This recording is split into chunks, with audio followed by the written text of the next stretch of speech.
Beautiful love. The spirit of adventure starts here. Plymouth Classic Food Festival 2020. Classic foods, fish, music.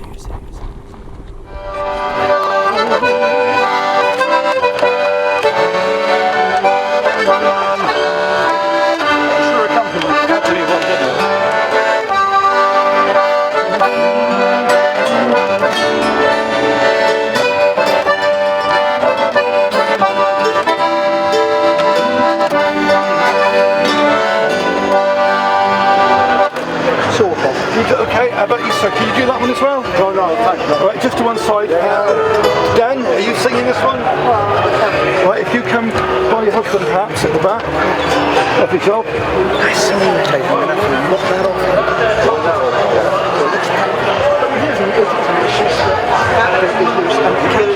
Right, we're ready to go, guys. I know.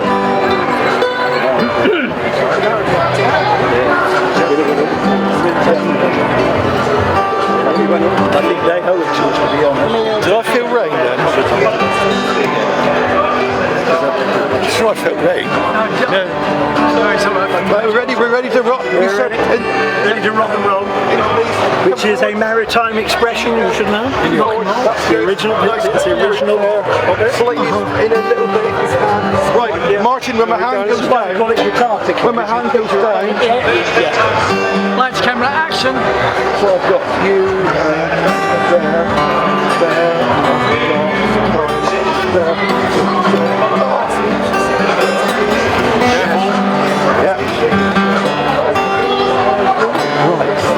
Are we allowed to be naughty and say our finger came to?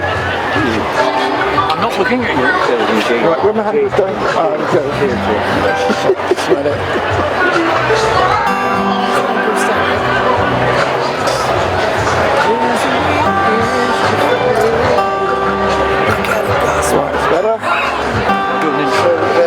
Right, when my hand goes down, you're going to start Martin, are you? Yeah, I'll just do a little intro and we go straight. When my hand goes down, right?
can no longer stay, for the topsails they are hoisted, and our anchors aweigh.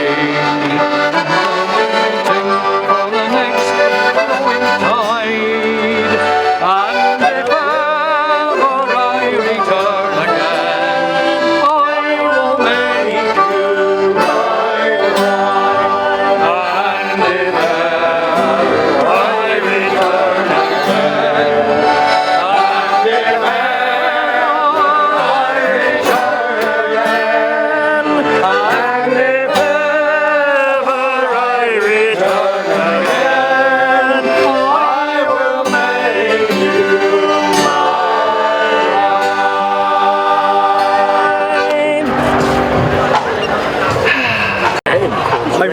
I am. Rame, oh, Rame's a wonderful place in the world. Whereabouts in Rame? Just below Tregantle Fort. Oh, Rame, oh. Sorry, it's the best place in the world, Rame, mate. Really Don't is. tell everybody. I know. Every now and again they do one of these tourist programs on the telly and say, Everybody turns up. And now to tell you about one of the... It's the same as Barry Island as well, so Gavin and Stacey, it's the same thing. That's the way we like it. It's all right. You just sing loudly and they won't come near. Okay, so here we go. Right, Let's get this going. where are you going to start? Right. So guys, that was a fantastic afternoon. I've had a wonderful time. I hope you have, and I'm sure lots of other people listening to this by the thousand will have a great time too. So I'd just like to put on film Who's Who. So tell me, sir. I am Brian Jones, I am from Earth, and I love this city of Plymouth. That's the way. They didn't pay me enough to say that. I am Simon Islis. I live on the Rame Peninsula. I have been singing shanties for 30 odd years with Hanging Johnny and with Flash Jack. I'm John Stevens. I sing with Simon I used to sing with Simon in Hanging Johnny and Flash Jack, and I live in wonderful St Bedo. Hi, I'm Ned Coach. I'm originally from Plymouth, now living in Cornwall. We've been doing music now for the last 25 years as Mad Rush, folk duo. Dan Coach, Mad Rush, Ditto. Next. I'm Jerry Martin. I'm from Plymouth. I'm Colin Seward. I'm from Plymouth and love singing. I'm a Jana born in the old Royal Naval Hospital after the war, and my name is Martin Hazel and I play and sing. I've done for years. Thank you. Who was the gentleman who left about half an hour ago? We left Alan. Alan, what Alan? He's from Hyatt. He's from Hereford. He's a bloody North. He lives north of Plymouth. Yes. I won't be putting this up, don't worry. Would you know his other name? Alan. Alan H-Y-E-T-T. Alan Hyatt. Thank you very much. Yeah, he comes from Herefordshire, on the Welsh border. Guys, thank you very much. Thank you. Can I ask you your name? Steve. Cyber Heritage. Cyber Heritage. Everywhere. Facebook, everything. Cyber Heritage. That's all you need to know. Right. Well, what a fantastic time. Chariot along we'll roll, chariot along and we'll hang on behind. Traditionally, we divide the audience in half, that way. What key are we in? Yale if John sings. Yale if John sings. Chublock. I'm trying to... You're in Chublock. Yes, I'm that old. It'll be somewhere. It'll probably be D. Whatever suits. Can I get you in? Absolutely. Come forward, please. Come forward. Are you from Now I've got the bit firmly between my teeth. Are you from Plymouth? Are you from Plymouth? Are you from Plymouth? Well, yes, I'm a Jana born in the Royal Naval Hospital after the Second World War. Okay, guys. Are we ready? And what happens, Steve, just so you know what's going on, Yes. just so you know what's going on, we alternate verses, and at times we get quite silly when we're doing this. That's but, fine. No, not at times, all the time, really. Right, so are you ready to go, or do you need a little rehearsal? We'll have a little bit, just to make sure that these guys have got the key that we're doing. Oh, who knows? Now we've come from Plymouth Town just to see the lights on shore, and we've come from Plymouth Town just to see the lights on shore, and we've come from Plymouth Town just to see the lights on shore, and we'll all hang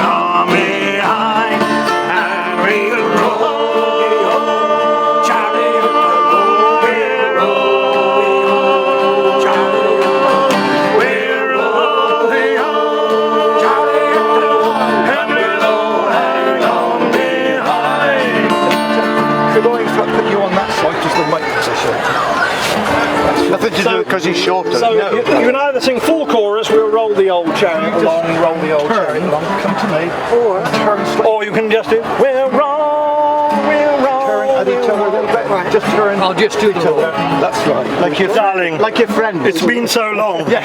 I measured it. Lights, camera, action. Right, when we're ready, when my hand goes down, we ready to go, guys? Let's just a sec, hang on. Where we come from? We come from sound. Mike's live, right. Are we ready to go, boys and girls? Yeah. When my hand comes down, you start singing. Well, the first verse we start together. Together with you, right? Okay. I'm not going to ask. D minor. When my hand goes down, quiet please, when my hand goes down. One more to come. Get ready, sir.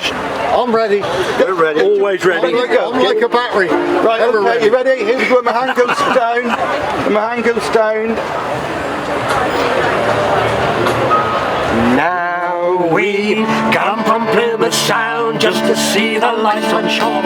We've come from Plymouth Sound just to see the lights on shore. Oh, we've come from Plymouth Sound just to see the lights on shore. And we'll all hang on behind and we roll. We'll roll.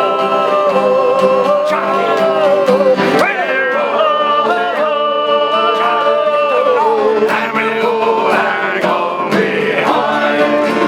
Now a drop of Nelson blood wouldn't do us any harm. A drop of Nelson blood wouldn't do us any harm. And a drop of Nelson blood wouldn't do us any harm. And we'll all hang on behind.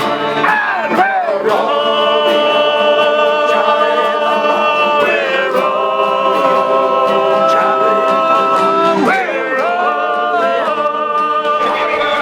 20 quid, 20 quid, 20 quid.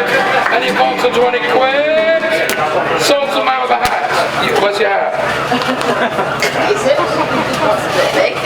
Beauty. Right, we've got a trio of soul here.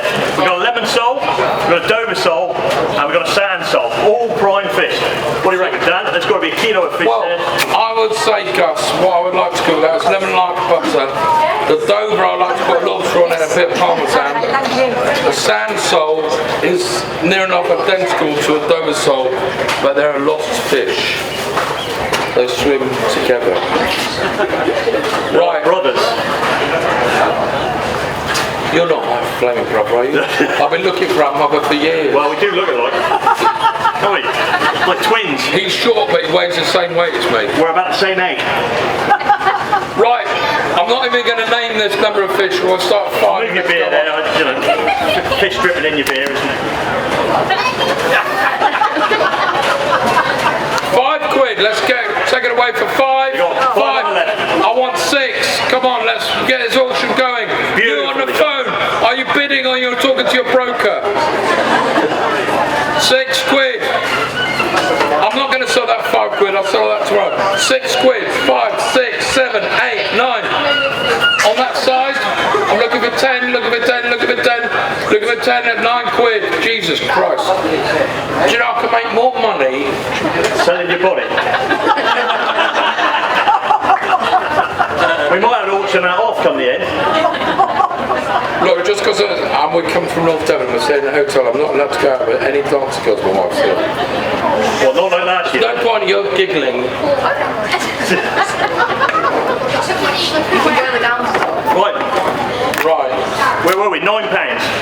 £9. I'm looking for 10. Give me 10. 10! Sold to man with black hat. Teacher. Step forward.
whiskey wouldn't do us any harm. And a bottle of whiskey wouldn't do us any harm. And we'll all hang on behind. And we'll roll, we'll roll, we'll roll, and we'll all hang on behind. And Dave. Hello Dave, I've got a brother called Dave. So what are you doing here? This is or will be a traditional willow crab pot. Yeah. Just referred to as a withy pot. The history of these will go back about 400 years or so, and all the modern pots that you see today are derived from these pots. Yeah. So effectively now, they died out in the 60s, but there is a call for them now to be sort of at the shows, and there are still a few people fishing them. 100% sustainable, totally biodegradable. There's nothing in them that will cause harm to the seabed. So there is this sort of resurgence again. In the southwest, that's where those of us who still make them are. There's about 10 of us that can still make them now. Where do you get cane from? Well, the willow, it's all willow. So the willow comes from Somerset, so it's all locally sourced. The craft itself of making these withy pots is now listed on the red list of critically endangered as a craft, because there's no one really learning it now, coming into it. But for these shows, it's to show people what was the old way of doing them, but what has now started to come back again, especially in the marine conservation areas. How long have you been doing it? Many, many years. And do you do it for a living? No. It was in my family. I come from a fishing family. Right. So these sort of skills are passed down in the families. When we were, as a family, fishing commercially, we ended in the sort of mid to late 1960s. And then the transition into what you see now as a more modern pots sort of evolved, because these won't take the battering that a more modern pot will take. But they do have their place, certainly for what I call inshore fishing, where it's very, very selective where you put the pots. And as I said, it is totally biodegradable. The ropes used have to be natural fibre ropes, not synthetic ropes, as part of the agreement with the fisheries. So you got into it because it's your family background? Basically, yes. I mean, from the show side of things, it sort of started about 12 years ago. There was a call went out on, I think it was Radio Devon, so at the Brixham Fish Stock Festival, they knew about these pots, but they didn't know who was still making them, and it was a neighbour that came down to me and told me about it, so I phoned up. There was a guy called Alan Lander from Dorset, who's now well into his 80s, so he and I basically started doing the Brixham Fish Stock Show for many, many years, but Alan now has retired from it. In the southwest, obviously you've got Cornwall, there's Nigel Dennell, Nigel Legg, who's well known, there's Richard or Dick Eade, there's David Harrison, then you come this side of the water, myself, there's Sue Morgan. Sarah Reddy is the person who is now fishing these pots commercially, of which I'm involved in a big project next year with her. I'm just trying to think. I mean, my uncle now has Gerald Mears. He's now retired from these pots because his hands won't take it anymore. It's very, very hard on the hands.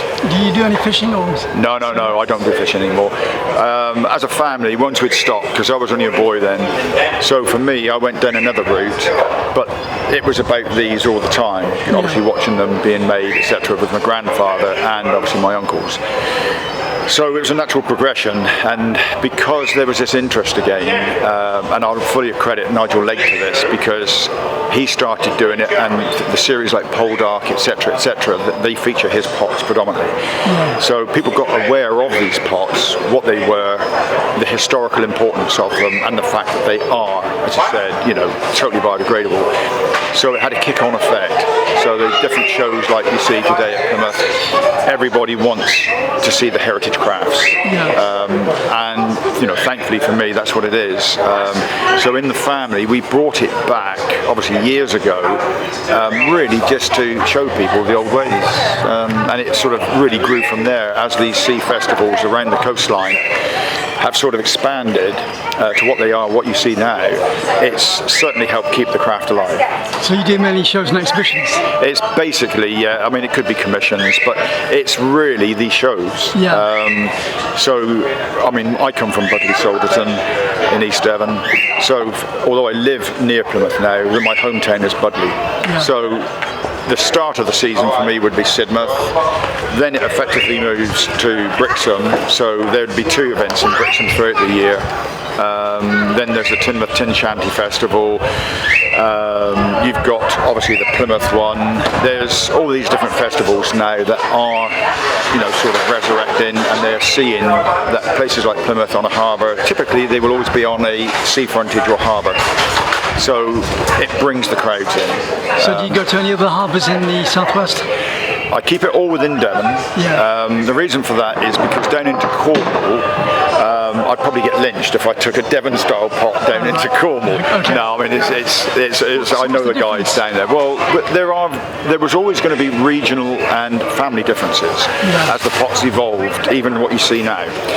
So typically a Cornish pot, it's difficult to say with this one because it's only at the very, very early stages of being made. But a Devon pot will sweep from here down and sort of come out at a gradual taper.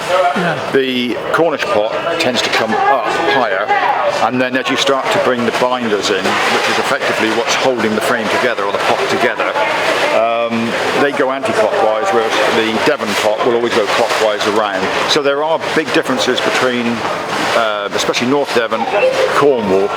Once you come across this side of the water, they are what I call real Devon pots.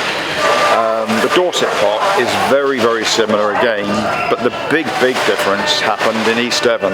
The fact that, I mean, it's difficult to show you now, but when you put the bottom in, or you turn the bottom in, the East Devon pot, you start from the centre of the weave and come out to the outside of the pot. Whereas with the Cornish, the Dorset, and basically when it was around the rest of the coastline, they always formed the bottom from the outside and went to the centre. Now why it evolved that way, I mean, it's never been written down, I don't know. So I've kept it true to my hometown. There's no advantage or disadvantage to what you do. They've both got their advantages on when you start them, and they've both got disadvantages as you get tighter and tighter towards the end of the making of the bottom.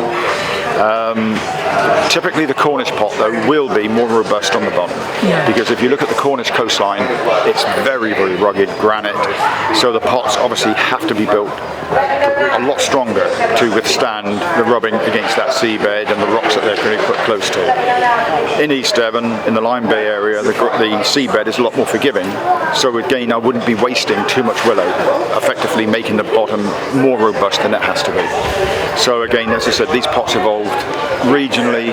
The families, there were slight family differences, so when you went back, obviously years ago, and these would have been all over the southwest, on the beaches, if they were washed up on the beach for whatever reason, a storm, you would still know your own pot.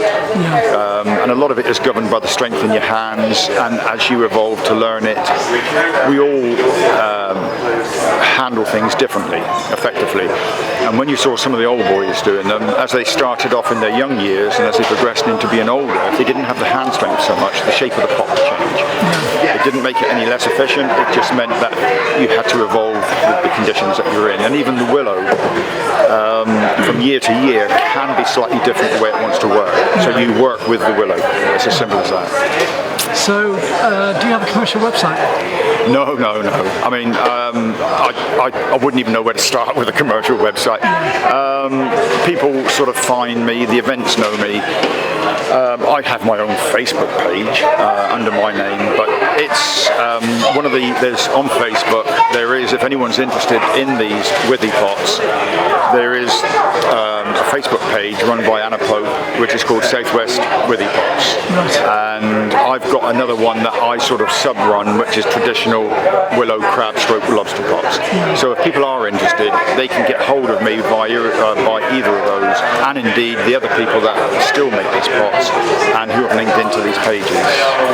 Have you been to these festivals before? Oh yeah. In Plymouth? Yeah, well up until obviously when the pandemic started. So there'd been two, I think it was two run, but it was run by Sutton Harbour. Now, Dave Pessel, bless him, obviously he's getting on in years, so he was having to shield quite, vigorously. So this would have been this year run by Sutton Harbour, but it was handed over effectively to the council, who have, I still said, they've done a hell of a job. And I think this event will only go from strength for strength, because when you see the parade where the children are involved, etc., it's really truly now a family-run event. So you know, it caters all ages really. You've got all the food people here, which is right and proper. Seafood demonstrations. You've got the fish on display. There will be the auction here. Cookery demonstrations on how to prepare fish, because a lot of people are very apprehensive about fish. All the different species of fish, varieties of fish, and how best to cook them.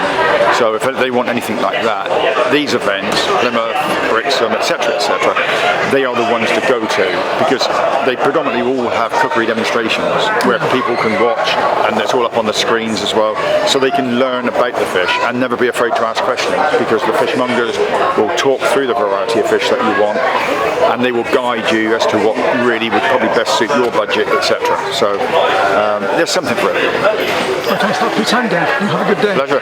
Cheers, and thanks you. a lot. Thank you. Bye-bye. What I'm doing now, the basis of any pot is the mouth. So this is effectively the mouth. It's almost like you make the pot inside out. Yeah. So on this frame here, the mule, there's obviously a series of holes. So on the Devon pot especially, there's 12 spaces. So either side of those there, you've got to put an extra. So from 12, you'll go one either side of the main one, and that will become 36. Yeah. So to do it, you're selecting the willow as straight as you can, obviously trimming it off a little bit so that it wants to go down into these spaces, and then it is literally push it in, dig it in so it's nice and tight. Yeah. As that progresses around, the next stage is bending these down. So it will actually form like a heart shape, and then from that, once that's tied off down here, then you'll start to see the pot forming properly. I mean, I've got a book there and it shows the different stages of it, but what people tend to do is they'll come along and they'll see this part of it being done, come along an hour later, see another part, and then they'll see the pot actually evolve over, typically say about 5 hours. Yeah. So, I mean, I can make a pot in about 4.5 hours at home. At the shows, if they start at 10, I'll be here till 5, and you're talking to people, you're explaining what the pot is, how it evolved. Typically, anyone that's in their late 60s, in their 70s and older, they will, if they've come up with a coastline, they will remember seeing these. So it's like a nostalgic thing for a lot of people, and it brings back a lot of memories. And the young people who don't know what it is, they can also see what it is. There is a lot of public awareness now about plastic in the ocean, quite rightfully, and then when you explain that this is ecologically friendly, there's nothing that's going to cause any problems on the seabed. It is totally organic. So what comes from nature goes back to nature. Yeah. It's as simple as that. The catch, at the end of the day, people do ask, well, can the lobster or crab get out if they're out there for days? Yes, they can, because the mouth here, this is where they come in from. If there's no more bait in there, the crab or lobster will come back out again. There's nothing there to trap them. Yeah. So if there was a bad storm and people are worried that the crab or lobster, might suffer as a result of it, at the end of the day, it will just come back out again. There's not a trap. All it does is encourages them in, and then normally you leave these down for about 24 hours, go back again, pull them up, and then select the crab and lobster out, and it is done strictly by size. If the lobster or crab is undersized, you cannot land it. If the lobster has got berries on it, that must go back into the sea.